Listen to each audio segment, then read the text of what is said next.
que, além dos meninos que estudam o português, temos o privilégio de estarmos com 2 alunos que são informáticos e eles vão ajudar-nos com a projeção e com tudo, e com a gravação. Então, prezada senhora Isabelle Valadares, prezada senhora Beatrice Trocinescu, caros alunos, boa tarde. É com grande prazer e orgulho que recebemos hoje, no Colégio Teórico Eugênio Ovinescu, a grande escritora brasileira Isabelle Valadares e a senhora Beatrice Trocinescu, representante do setor cultural da Embaixada do Brasil em Bucareste.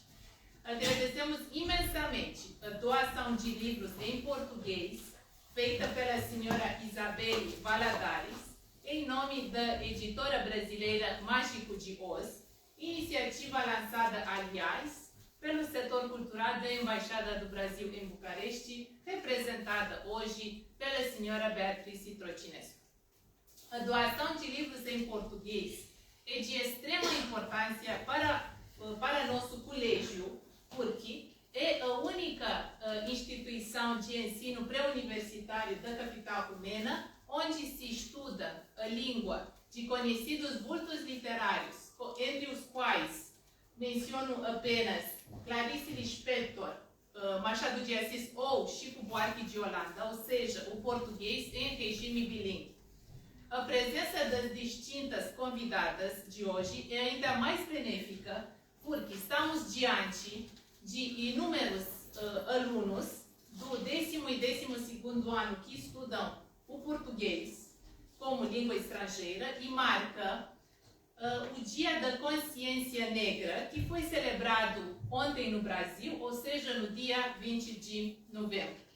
Antes de passar a palavra para a escritora Isabelle Valadares, que tem uma grande surpresa para os alunos. A senhora Isabelle Valadares vai apresentar o seu último volume, publicado ainda neste ano no Brasil, ou seja, Ouça uma Trajetória Malé, e os livros que vai doar para nosso colégio. Queria proferir algumas palavras sobre a carreira literária de nossa convidada, informações retiradas de seu sítio online. E já que nossas estimadas convidadas fizeram essa generosa doação de livros em português, os alunos presentes aqui, usando traje típico romeno, gostariam de apresentar, sob minha atenta coordenação, breve sarau literário em homenagem aos autores negros, por ocasião do Dia da Consciência Negra, data de extrema importância, tanto para o Brasil quanto para o mundo inteiro. Isabelle Valadares é escritora desde que aprendeu a escrever. Remonta a memória de livros feitos em folhas de caderno aos 6 anos de idade e de um jornal na adolescência. Nômade de natureza, odeia mesmos lugares e adotou as viagens ao redor do mundo como investimento em si mesma e filosofia de vida. A cada ano, vive em um lugar diferente. Nascida em Niterói em 1976, tem mais de 20 livros publicados e participa de centenas de antologias. Tem reconhecimento do Núcleo de Letras e Artes de Portugal. Já participou de feiras internacionais em mais de 20 países e foi convidada de honra na Bienal de Odivelas em 2016. Formou-se em Educação Física, mas se encontrou na literatura. Ficou conhecida pelo público jovem pelo TikTok.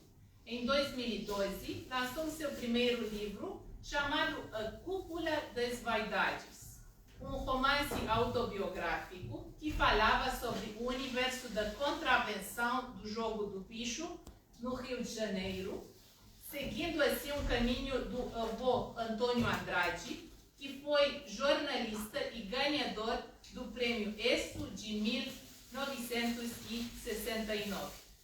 Agradecemos mais uma vez sua presença e, se você quiser, proferir algumas palavras, por favor. Eu quero saber se eles querem fazer alguma pergunta. Aveți o întrebare? Aveți o întrebare pentru doamna Isabel Valadares? Por enquanto não, um pouco mais tarde. Sim, eu tenho. Deixa eu começar com uma pergunta. O que acha sobre o nosso país? Eu gosto muito da Romênia, é a terceira vez que eu venho. Nós estamos aqui, nós agora adotamos uma vida nômade, moramos um mês em cada país. E esse foi o primeiro país que eu escolhi para começar essa vida nômade, né? Eu gosto de Bucareste, acho as pessoas simpáticas e gosto da história daqui, né? E do clima, e acho o cenário todo muito bonito. E é um país que eu gosto de visitar, de comer também. Sou de Touro.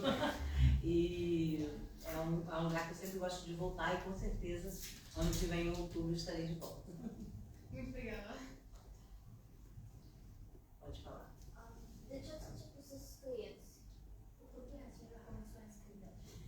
Na verdade, desde criança eu gostava de escrever. Só que eu fui trabalhar com educação física, que não tinha muito a ver com literatura, e fiquei um bom tempo sem produzir nada em relação à escrita. Aí, quando eu estava com 35 anos, eu já tinha 2 filhas e eu decidi escrever um pouco sobre a minha vida no primeiro romance e acabou dando certo, né? E hoje esse é o meu 30º livro publicado. Conseguiu compreender? Sim, obrigada. Então vamos falar um pouco sobre o Dia da Consciência Negra. Quer ir traduzindo? O să vorbesc puțin despre înțelegerea. Acho que não é necessário traduzir aqui, não. Aqui já compreende, né? No Brasil é um dia que é muito celebrado, principalmente pelo movimento negro, porque começou a acontecer no início do século XXI, há pouco tempo, uma mobilização nacional para compensar, né, temporalmente tudo o que o negro passou sendo escravizado no Brasil. Nós temos no Brasil 50% da população é negra, mas esses 50% da população só começaram a ter direitos iguais aos dos brancos mais ou menos na metade do século XX. Então, por volta do ano de 1950, que as coisas começaram a se igualar, ou seja, começaram a poder ter acesso à universidade, não podia, começaram, em 1920, por exemplo, era um mínimo o número de crianças negras na escola. Depois dessa fase começou a ser obrigatório. Então nós tínhamos um número muito grande de analfabetos. E hoje, né, os governos começaram a criar sistemas de educação e cotas, facilitando com que essas pessoas alcancem a universidade. Porque se perguntarem a uma pessoa da minha idade, numa sala com 200 pessoas, quantas delas têm um avô que tenha tido uma formação superior, ninguém levanta a mão. Então, assim, a coisa começou a ter uma certa consciência. Por isso é o Dia da Consciência Negra. Apesar de haver muitos debates no Brasil, porque o racismo, né, o preconceito não é uma questão de tom de pele. A escravização não foi uma questão de tom de pele. A escravização sempre foi algo econômico, que tem durante toda a história. Tanto que os primeiros escravizados eram brancos, loiros, eram eslavos, por isso o nome é escravos.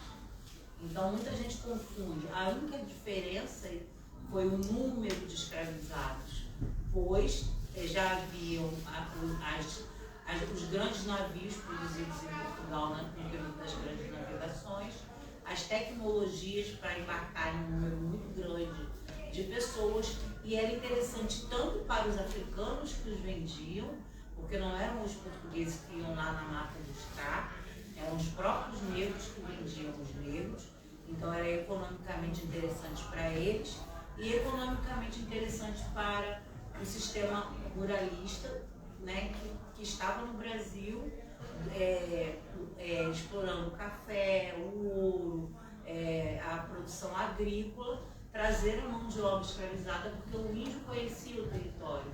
O indígena fugia pela mata e era mais difícil para eles. Primeiro que eles estavam acostumados, não eram materialistas, então estavam acostumados a viver, caçar, pescar, não ter nada, não andavam nem de roupas. Então, para eles, aquilo não fazia sentido trabalhar em troca de alguma coisa, porque eles tinham tudo e conheciam o território. Então, dava muito mais trabalho para os portugueses, tanto catequizarem, né, trazerem para o cristianismo, quanto escravizarem. Fora isso, o sistema imunológico era muito mais sensível. Eles morriam facilmente com as doenças, porque eles não tinham contato com doença nenhuma até então, né? Eles viviam em guerra entre si. Então, não pensem que os índios eram todos bonzinhos, pois não eram, eles viviam brigando entre si. Mas, quando chegou a colonização portuguesa, foi necessário trazer mão de obra de outro lugar. Então, era muito mais barato trazer escravizados, que economicamente seria bom, tanto para quem estava comprando quanto para quem estava vendendo. Mas os dois imperadores brasileiros, tanto Dom Pedro I quanto Dom Pedro II, sempre foram a favor da abolição. Mas era um número muito grande, um escravizado era muito caro, era o preço tipo de um carro zero, vamos botar aí 200 mil leuros, né? Romenos, no preço de um escravizado, em média. E tinham senhores que tinham mais de 100 mil escravizados. Então, indenizar isso era uma coisa praticamente impossível para o Império, e eles ficaram ali tentando ver como fariam, só que isso levou cerca de 300 anos, até ter o primeiro imperador, né, que foi o Dom Pedro I, que era português de nascimento, interessado na abolição. Já era 1822, e a abolição aconteceu 60 anos depois, mais ou menos 66 anos depois. Então, os imperadores tinham interesse no fim da abolição, mas os reis portugueses que não viveram no Brasil não tinham. Acho que talvez não tivessem uma noção real do que estava acontecendo lá, né? Eu sou monarquista, eu sou a favor da monarquia, porque eu acho que foi o período de maior crescimento do Brasil, e desde que o Brasil se tornou uma república, né, há muita corrupção no governo, né? Então é algo que a gente tem feito muito debate sobre a volta da monarquia para o Brasil. Muito obrigada. Então, como a Isabelle Valadares perguntou, alguém tem alguma dúvida, algum comentário que gostaria de fazer sobre isto, ou podemos continuar com a apresentação de doação de seu livro, como você quiser. Tá, vamos dar seguimento. Antes eu quero só falar para vocês me seguirem nas redes sociais, tá? Meu Instagram é Isabelle Valadares Oficial. Meu TikTok é Casal Nômade pelo Mundo, e também no YouTube Casal Nômade pelo Mundo. Não sei se vocês usam o Facebook, se não são mais olhadores no Facebook. Mas também eu tenho página no Facebook, tenho bastante seguidores. E agora a gente, com essa vida nômade, está mostrando um pouco a história de cada país. E me chamando lá, podem usar o Translator, podem falar em português, se quiser conversar, eu estou sempre apta, e sou eu mesma que respondo as minhas redes sociais ainda. Então vamos lá, esses livros eu vou deixar na biblioteca, para que todos tenham acesso. Como eu recebi livros de outros autores, eu vou apresentar para vocês. Esse livro aqui, Eu Conheço Sua Alma, é um lançamento do escritor Edson Castro Brasil. Esse aqui, Conto para Todas as Infâncias, foi doado pela escritora Rod Salgarello. Também foi doado pela mesma escritora A Reviravolta dos Bichos, de Rod Salgarello. Este livro foi doado pela escritora Cibele Maia, Não Fale com Estranhos, Cuidado com a Bola Cativante. Esse aqui é uma antologia com vários autores, tá? Os melhores contos e poesias infantis. Esse aqui também é uma coleção de livros, tá? Do escritor Edson Castro, são 5 livros, não, mais 5 livros. São 6 livros. Edson Castro é o mesmo autor de Eu Conheço a Sua Alma. Esses aqui eu trouxe em bastante quantidade, que são meus. Eles estão revisados para o português de Portugal, né, que é um pouquinho diferente do português do Brasil. É a Princesa Fofuxa e o Príncipe Magrenito, que fala sobre bullying.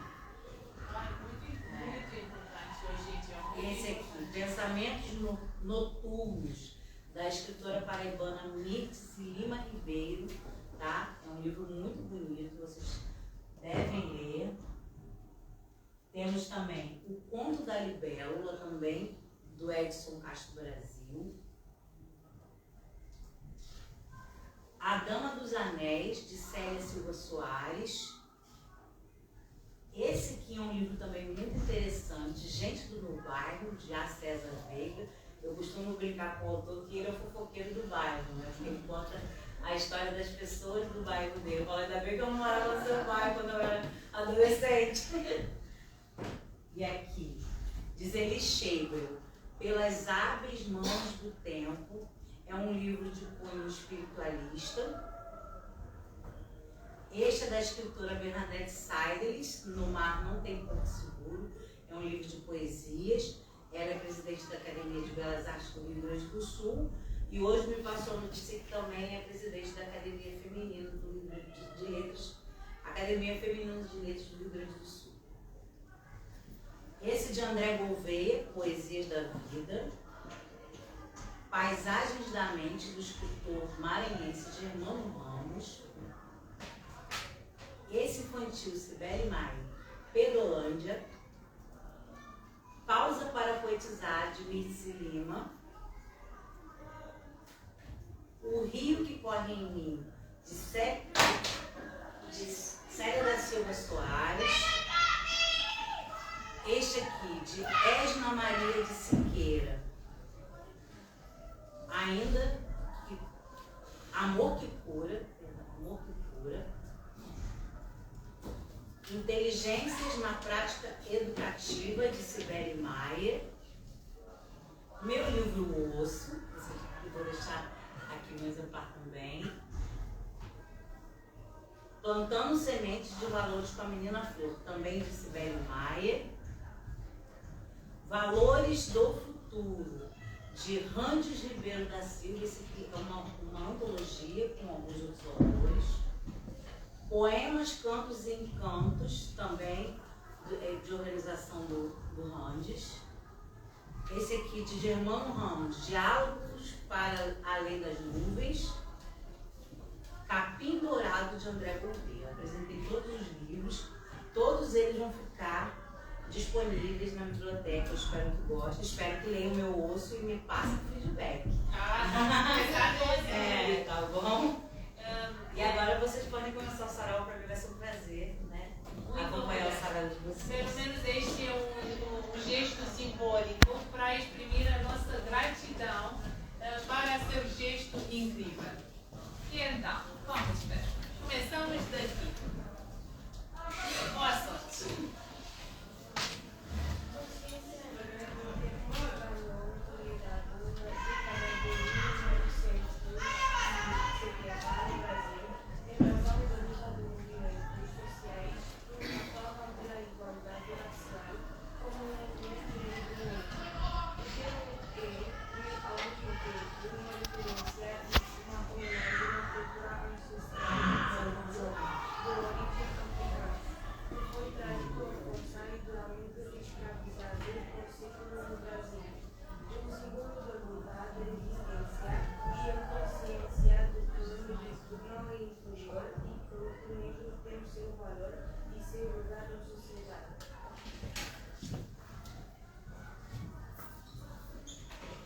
Surgiu o termo negritude, que se tornou uma corrente literária e movimento cultural. A ideia é a de que há uma essência cultural, a negritude, em todos os descendentes de africanos que sofreram uma diáspora forçada por europeus. A ideia de uma consciência negra não surge, exatamente, a partir do conceito de negritude, mas tem muito a ver.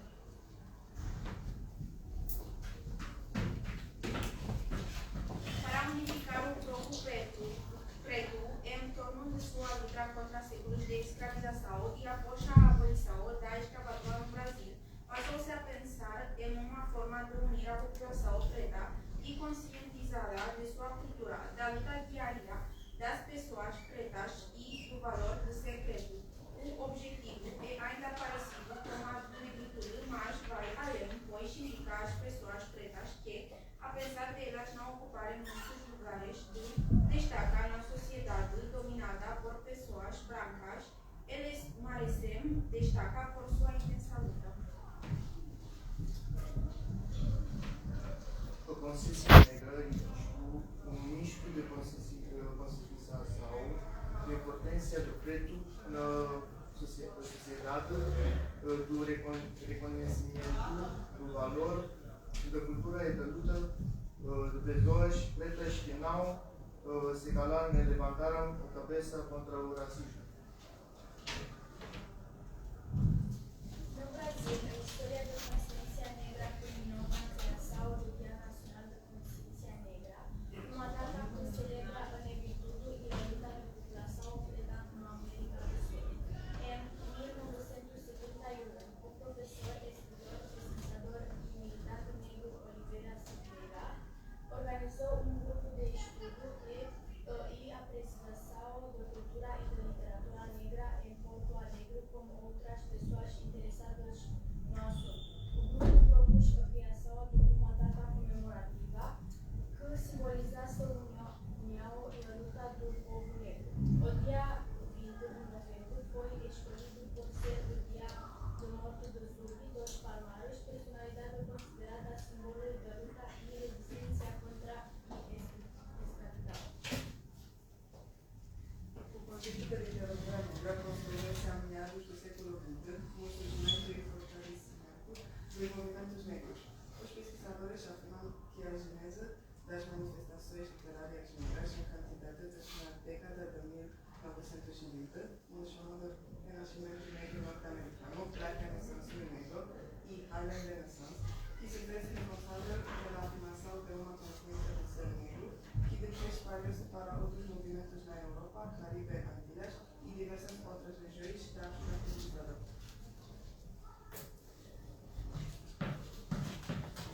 Importante marco para a consolidação da literatura negra no Brasil foi o surgimento dos cadernos negros, antologia de poesia e prosa, lançadas pela primeira vez em 1978.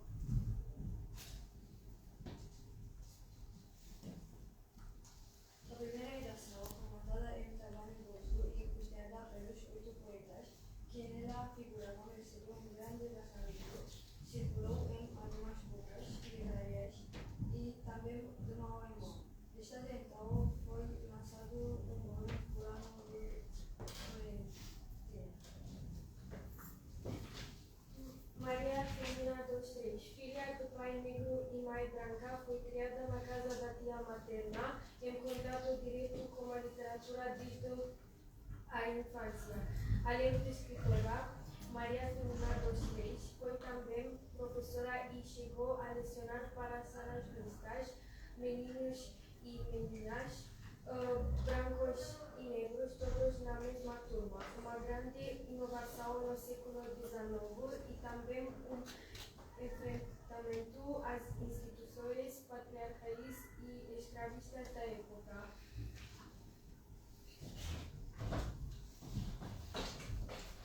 Trecho do romance Úrsula, 1859. Bebia a mami e a mais presentes companheiros de infortúnio e de cativeiro no estreito e infecto porão de navio. 30 dias de cruéis tormentos e de falta absoluta de tudo, quanto é mais necessário a vida passamos nessa sepultura, até que abordamos as praias brasileiras. Para caber a mercadoria humana no porão, fomos amarrados em pé e para que não houvesse receio de revolta, acorrentados como os animais ferozes das nossas matas, que se levam para o rei dos potentados da Europa. Dava-nos a água imunda, podre e dada com mesquinez, ou comida má e ainda mais pouca. Vimos morrer ao nosso lado muitos companheiros a falta de ar, de alimento e de água. É horrível lembrar que criaturas humanas tratem a seus semelhantes assim e que não nos dá a consciência de levarmos a sepultura associados a mortos.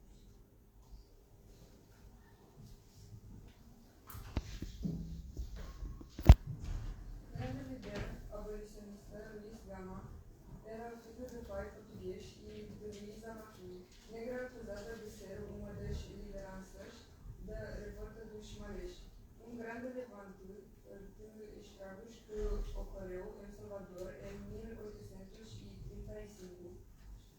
Vendido pelo pai aos 10 anos de idade, foi escravo doméstico até os 18 anos, quando conseguiu provar que letrado e filho de mulher livre não podia ser cativo.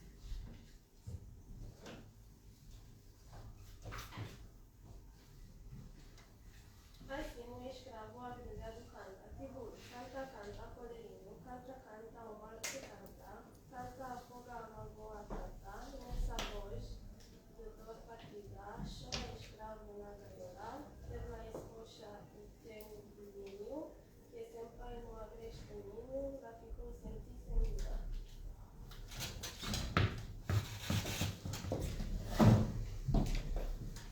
Francisco Solano Trindade foi poeta, militante, folclorista, ator, dramaturgo e cineasta.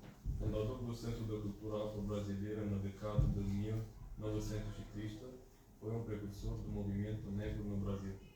Sou negro, Adiona Silva. Sou negro, meus avós foram queimados.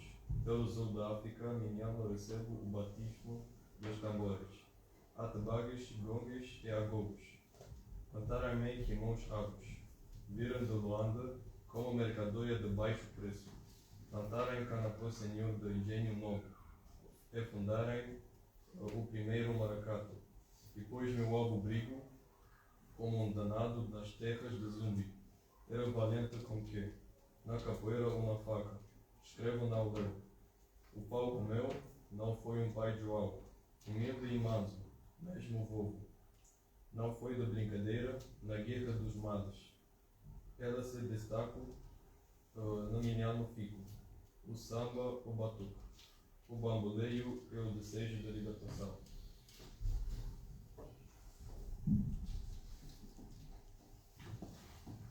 Primeira música brasileira a conhecer a fama no mundo editorial, Carolina Maria de Jesus teve pouco acesso aos recursos básicos da vida em sociedade.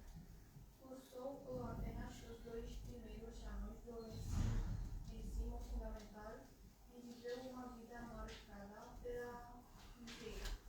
O livro Quarto de Despejo, Diário de uma Favelada, é mais conhecida de suas publicações, onde a autora evidencia a situação marginalizada em que vive, lutando contra a fome, a sujeira e o racismo. A obra vendeu mais de 10.000 exemplares na semana do lançamento e 100.000 durante o ano. Em vida, Carolina publicou ainda mais 3 obras e outras 4 foram lançadas após sua morte.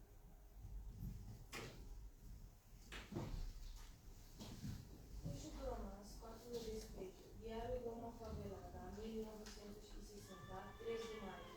Hoje amanheceu chovendo, e um dia assinado por Pramo, é o dia da abolição, o dia que comemoramos a libertação dos escravos. Nas prisões, os negros eram todos expiatórios, mas os brancos agora são mais cultos, e não nos trata com desprezo. Que Deus ilumine os brancos para que os pretos sejam felizes. Continua chovendo, e eu tenho só feliz ao pisar, a chuva não está fora. Mesmo assim, mandei os meninos para a escola. Estou escrevendo até passar a chuva para ir ajudar o senhor Manuel vender os ferros. Com o dinheiro dos ferros, vou comprar arroz e linguiça. A chuva passou um pouco. Vou sair. Eu tenho tanto dó dos meus filhos. Quando eles veem as coisas de comer, eles bradam. Viva a mamãe! A manifestação agrada-me, mas eu já perdi o hábito de sorrir. 10 minutos depois, eles querem mais comida. Eu mandei o João pedir um pouquinho de gordura à Dona Ida. Ela não tinha. Mandei-lhe um bilhete assim. Dona Ida, peço-te se me pode me arranjar um pouco de gordura para veio fazer uma sopa para os meninos. Hoje choveu e eu não pude catar papel. Choveu e esfriou. É o inverno que chega, e no inverno a gente come mais.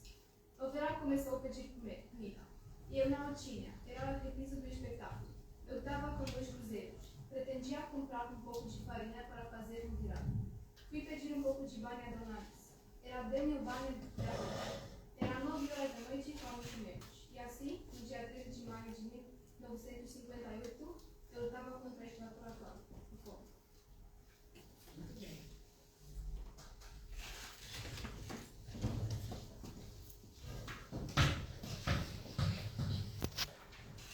Professora, pesquisadora, poeta, contista e romancista, Conceição Evarista é uma das mais celebradas autoras contemporâneas do Brasil. Estreou na literatura em 1990, divulgando suas poesias nos cadernos negros. Eu conheço Conceição Evarista, pessoalmente. Mais da recordação e outros movimentos 2006. No Rosário. No Rosário é feito de contas negras e mágicas. Nas contas do meu Rosário, eu canto mamãe hoje me falo padres nossos Ave Marias. Do meu Rosário, ouço nos impôs batuques do meu povo e encontro na memória de uma adormecida as rezas dos meses de maio da minha infância. As corações de senhora onde as meninas negras, apesar do desejo de coroar a rainha, tinham de se contentar em ficar ao pé do altar lançando flores. As contas do meu Rosário fizeram calos nas minhas namoadas, pois são contas de trabalho na terra, nas fábricas, nas casas, nas escolas, nas escolas do mundo. As contas do meu Rosário são contas vivas. Alguém disse que um dia é vida, a vida é uma oração. Eu diria, porém, que a vida é blasfemas. Nas contas do meu Rosário, vejo entumecidos nos sonhos de esperanças. Nas contas do meu Rosário, eu vejo rostos escondidos por visíveis e invisíveis grades. E em vão a dor da luta perdida nas contas do meu Rosário. Nas contas do meu Rosário eu canto, eu grito, eu claro. Do meu Rosário eu sinto o borbulhar da fome no estômago, no coração e nas cabeças vazias. Quando debulho as contas do meu Rosário, eu falo de mim mesma em outro nome. Eu sonho nas contas do meu Rosário lugares, pessoas, vidas que pouco a pouco descobraremos. Eu volto por entre as contas do meu Rosário, que são pedras mercando o corpo caminho, em estandar de contas pedras. O meu Rosário se transmuda em tinta. Me cuia o dedo, me ensina a poesia. E depois de matirar conta por conta do meu Rosário, eu acho aqui eu mesmo. E descubro que endo me chamo Maria.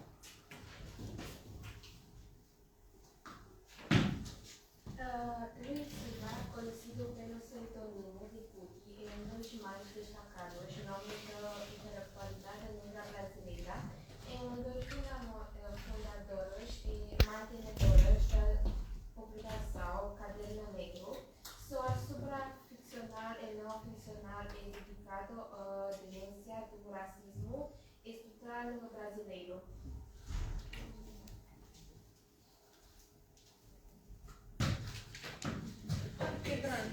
Às vezes sou o policial que me suspeito, me peço documentos e mesmo da posse deles, me prendo e me dou porrada. Às vezes sou o porteiro, não me deixando entrar em mim mesmo, a não ser pela porta de serviço. Às vezes sou o meu próprio delito, o corpo dos jurados, a punição que vem-me como verdicto. Às vezes sou o amor que me viro o rosto, o quebranto, o encosto, a solidão primitiva, que me envolvo no vazio. Às vezes as migalhas de que sonhei e não come. Outras bem te vi com olhos vidrados, trinando tristezas. Um dia fui a abolição que me lancei de supetão num espanto. Depois um imperador deposto, a república de conchavos no coração, e em seguida uma constituição, que me promulgo a cada instante, também uma violência do impulso, que me ponho do avesso, com acessos de cal e gesso, chego a ser, às vezes faço questão de não me ver, e entupido como a visão deles, me sinto a miséria concebida como um eterno começo, fecho-me o cerco, sendo o gesto que me nego, a pinga que me bebo e me embebedo, o dedo que me aponto e denuncio, o ponto em que me entrego, às vezes.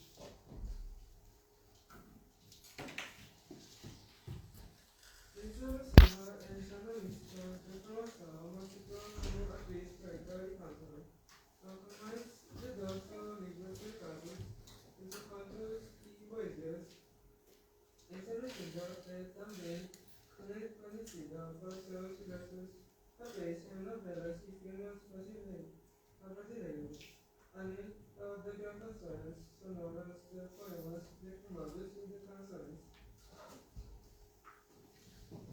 A ilha central da existência nada afirma na batida das águas, corpo revolto no lenço de sal das ondas, não destilando coragem no desespero das praças. Ainda bem que os versos salvados me empurram, me falam, me salvam, me beijam na boca, o beijo longo de salvação, me devolvem o ar, a vida a Deus.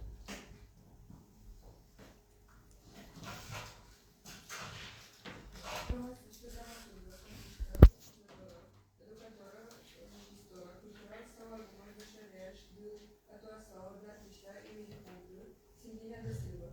Na literatura Cindinha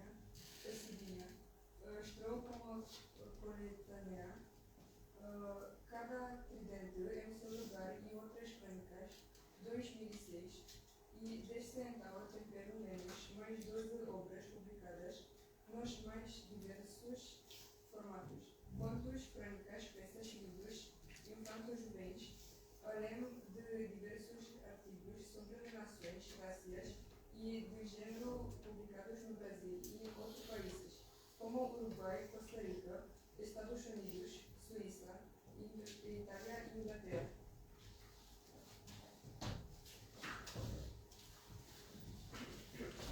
Trecho do romance Cada Tridente em Seu Lugar e Outros Crônicas, 2006. Meló da Contradição. O menino negro estava muito triste e contava ao outro que apresentou seguidos atestados médicos à empresa ser demitido. Assim, pretendia pagar a dívida do primeiro semestre na faculdade e trancar a matrícula para retomar Deus sabe quando. Mas isso é problema de todo jovem pobre que estuda em faculdade particular. Não precisa ser negro para passar por isso. Tá certo, mas ocorre que ela trabalha como depositor de mercadorias em uma monumental rede de drogarias da cidade e senta-se humilhado, porque a regra é que os repositores ascendam ao posto de vendedor, se forem bons funcionários, e ele o era num período máximo de 8 meses. Ela já completou 15 e todos os colegas brancos que entraram junto com ele já são vendedores. Irena, como todo garoto sonhador de 23 anos, ele pensou que seria promovido, recompensado pela aprovação no vestibular de uma boa universidade e por fazer um curso ligado à sua área profissional. De nada, o gerente foi insensível e ainda disse que, logo, ele desistia dessa ideia de curso superior, coisa de burguês. Ele chorou e deu socos no travesseiro pensando que o salário do vendedor acrescido das comissões lhe permitiria pagar pelo menos 5 das 7 mensalidades do semestre e ajudou a Santos a escola negociar. Fez outra investida dessa vez para tentar diminuir o cansaço e os gostos com transporte. Pediu transferência para uma unidade aerodoria mais próxima da faculdade, onde ninguém quer trabalhar, principalmente tem uma status de trabalhar com uma loja do centro. Recebeu outro não. Aí, não restou outro caminho senão pirraçar o gerente para ser despedido. Não podia se demitir porque perderia o seguro-desemprego e aí não teria mesmo como quitar a dívida que o atormentava. Ainda bem que as baladas do final de semana se aproximam e com elas o aconchego das moças brancas que eu achava bonitinho, gostosinho de tirar o chapéu. E lhe dou a ilusão de ser menos negro e discriminado por figurar com um pretinho básico do guarda-roupas.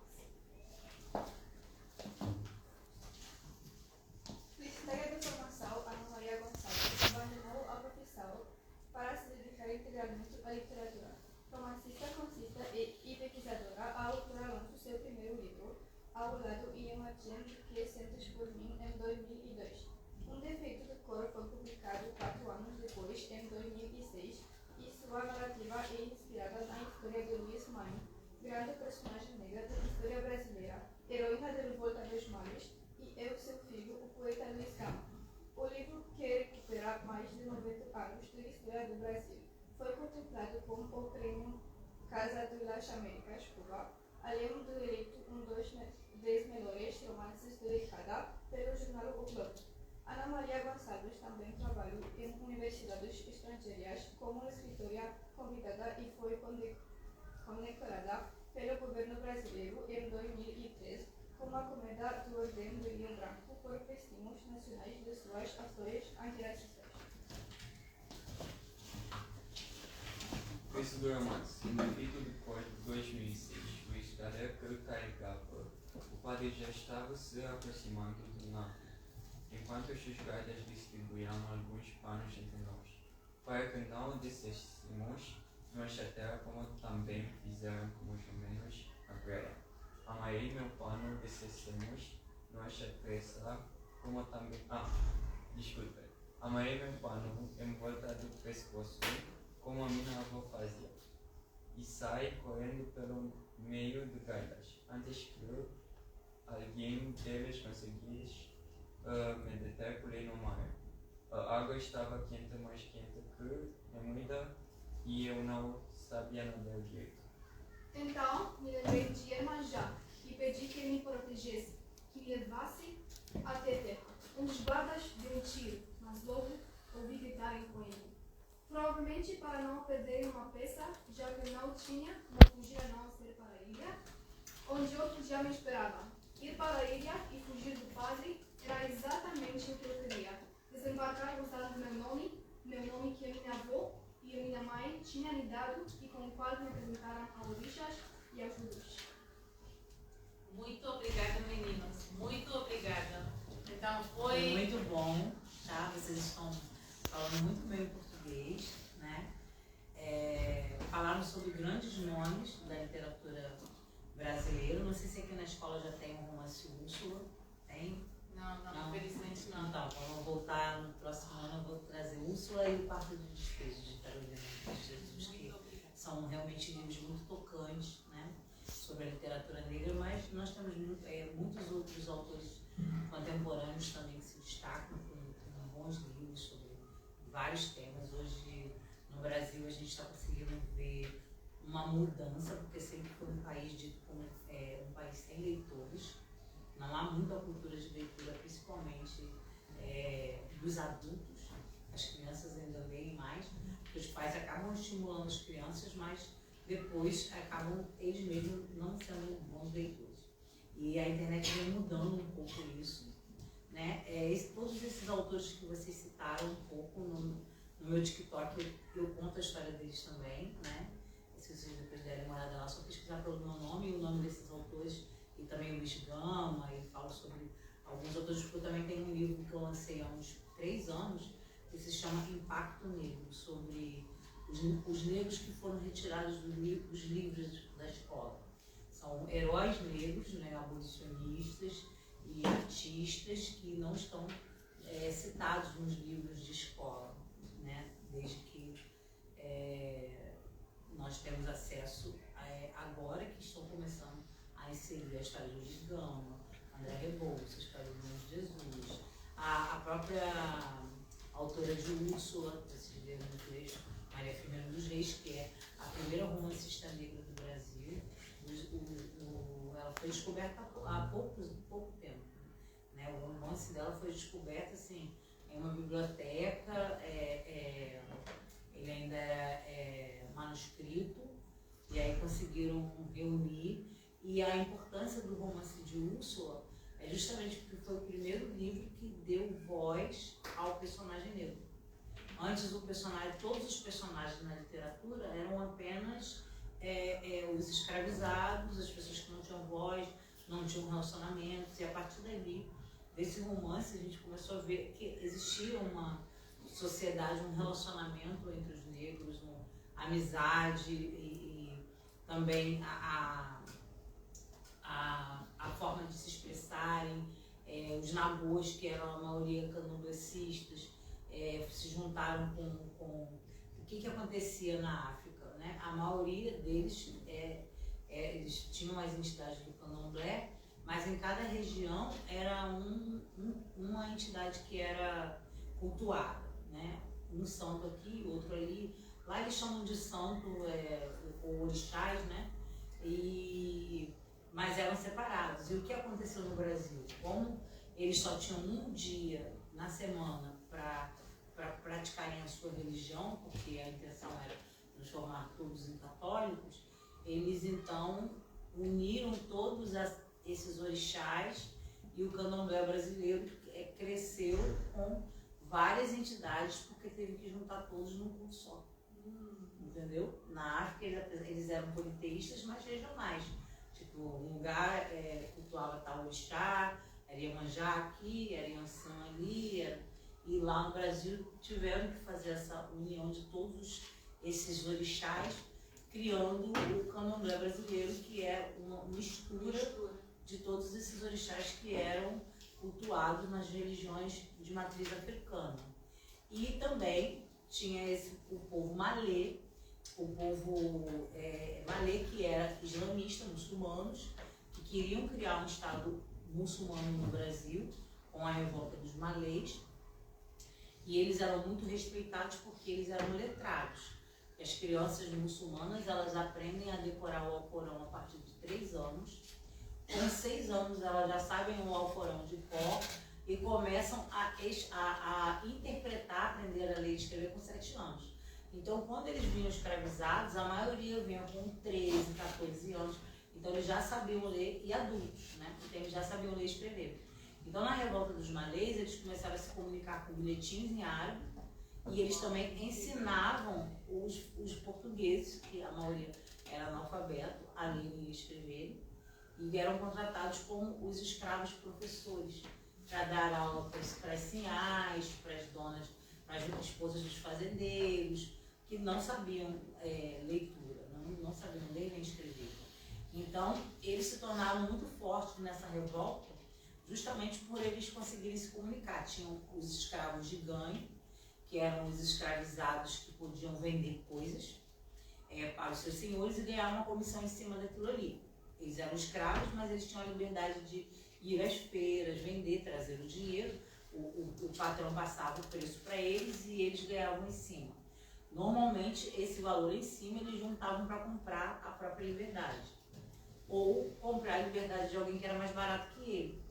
Ou seja, alguns escravos tinham escravos, porque eles acabavam comprando essas pessoas, às vezes um familiar, às vezes você tinha um ali que apanhou, sofreu e estava manco, como eles chamavam a peça, né? Eles eram tratados como peça, ele tinha menos valor, mas ele era teu parente, aí tu ia lá e comprava ele, porque às vezes você, como escravo de ganho, era muito caro para o teu dono. Nesse livro Osso, eu falo um pouco sobre isso, porque o personagem principal, o homem, né, que se casa com a Kemi, que é a personagem principal do livro, ele a compra como escravizada, porque ela era mais barata que ele, e ela se torna esposa dele, né? Mas o preço dele, o dono dele, era tipo inalcançável.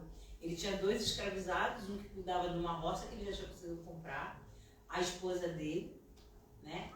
E ele mesmo não conseguia comprar a própria alforria, porque o preço dele era valioso demais, porque ele era bom vendedor e ele era bom em matemática, e como ele sabia ler e escrever, ele anotava tudo. Então, para o dono dele, vender ele não era negócio, nem dar a alforria dele. Exato, então ele era um escravizado caro, então ele não conseguia comprar a própria liberdade. Conseguia comprar de outros escravos, mas não conseguia comprar a própria. Então, todo esse sistema escravagista, né, que perdurou por 300 anos no Brasil, foi o último país, né, o último